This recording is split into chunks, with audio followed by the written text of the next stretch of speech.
Hi. There's not really any reason to review The Dark Knight Rises because you have most likely already seen the film or you're going to see it regardless of what I or anyone else thinks. And you should, because it's an amazing film. Now, this won't be a traditional review. I'll give my opinion, but mostly I'll just talk about the film, so naturally there's going to be a lot of spoilers. Consider this the conversation that we would have after we'd seen the film together in the cinema. So this is only for the people who have seen the film and have a lot of spare time. Now you've been warned.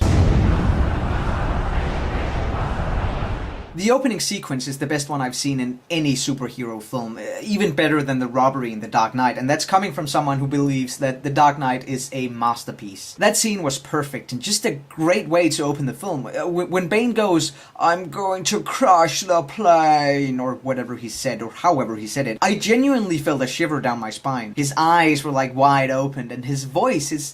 His fucking voice, I mean, I didn't think anyone could be as scary as the Joker, but Bane's voice, it's up there. Bane's appearance in general is just scary as hell, and the first fight between Batman and Bane, that was brutal. It's one of the few moments in the film without music, and it really makes the pain stand out. When Batman turns around and Bane is revealed, I felt like I was about to participate in a boss fight. It was so intense, and it was obvious from the get-go that Batman was gonna get his ass kicked. So, the anticipation of the fall of Batman and the helplessness of his usual theatrics really worked for me. I thought it was one of the most powerful moments in the film. Another great moment with Bane was during the second fight with Batman, and he gets, like, a part of his mask knocked loose, and he just goes batshit insane. I mean, he's already mental, obviously, but he usually stays calm and kills without hesitation, but for the first time in the film, he's in actual pain and he doesn't have the upper hand, so he just goes berserk. It's the speed of his movement that really stood out to me. He's a fucking machine that can pulverize anything. You know that one of those hits could kill anyone but Batman. But Bane isn't just muscles and fighting. Just before his death, we get the great reveal, and it turns out that he's a really great three-dimensional character, and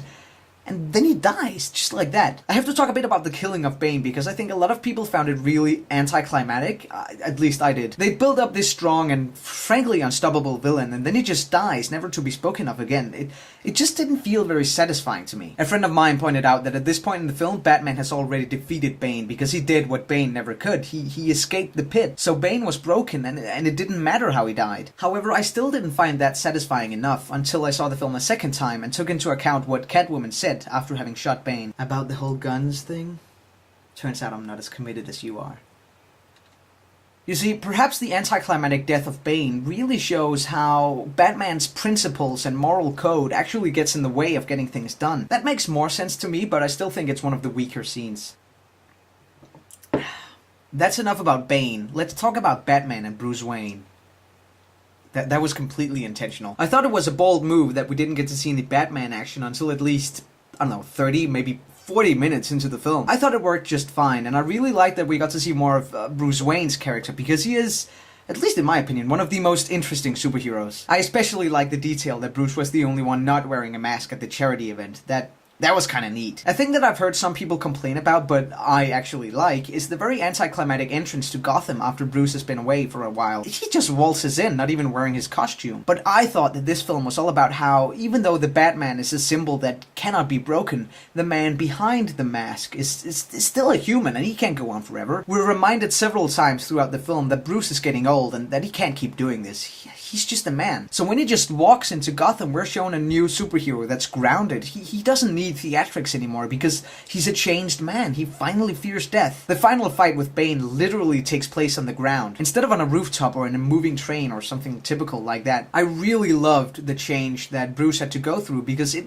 was so untraditional for a superhero. It feels like we've always been told that heroes have to stand in front of death unafraid and with nothing to lose. But The Dark Knight Rises shows us that it's the man with everything to lose who's able to make the jump.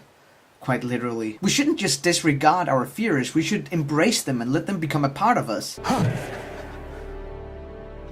didn't you just kill me?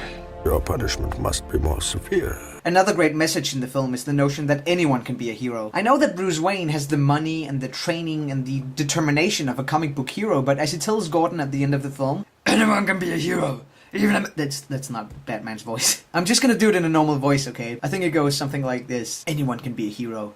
Even a man who puts a coat around a young boy's shoulders to let him know that the world hadn't ended. When he said that, I have to admit that I cried a little bit, because I honestly thought that Batman was going to die, and I'll get to the ending in a minute, but I thought that this was his final statement to Gotham.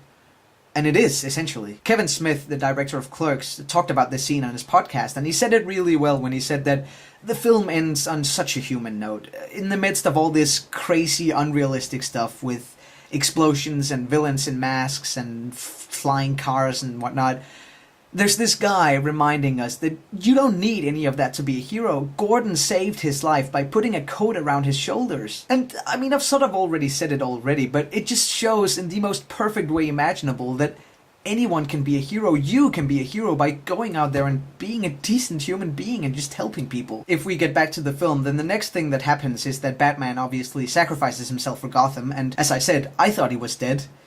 But of course, he really isn't. The second I saw Alfred in the cafe, I knew what was gonna happen, but it didn't matter because it was so fucking beautiful. So he looks up, and the look on his face says it all. There's literally no ambiguity. You know what he's seeing, and you're kind of expecting the film to end right there, just cut to black and then credits, because that's what Christopher Nolan did with Inception. But no.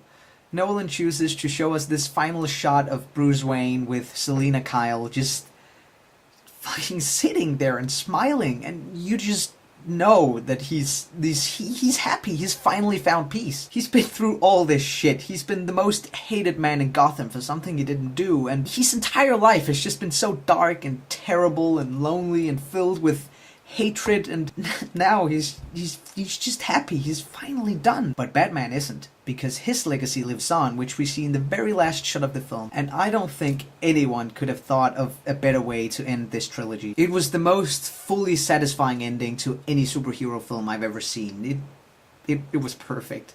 I obviously have some problems with the film too, and I'm not thinking about the so-called plot holes that a lot of people are complaining about. Like, how did Bruce get back to Gotham, and how did he have the time to do the logo and the bridge? Because firstly, he's the fucking Batman. He can do anything. And secondly, it doesn't matter as long as it doesn't ruin your appreciation of the film. And I can't say that it did, at least not for me. I did find a couple of things annoying though, the first one being the soundtrack, especially during the final part of the film. It was just too loud and too bombastic and repetitive. Secondly, the sense of time was completely absent. If we weren't told how long Bruce was in prison or how long Gotham was invaded, we could only assume that the film spanned over 2, maybe 3 days. I don't know if there was something wrong with the plot or the writing or just poor editing, but I definitely had difficulty figuring out how much time had passed throughout the film. The last thing I want to comment on is not something that annoyed me per se, but I'd like to have explained in a little more detail exactly why Bane's mercenaries were so loyal. In the opening sequence, we see one of Bane's men sacrificing himself for the mission, and he looks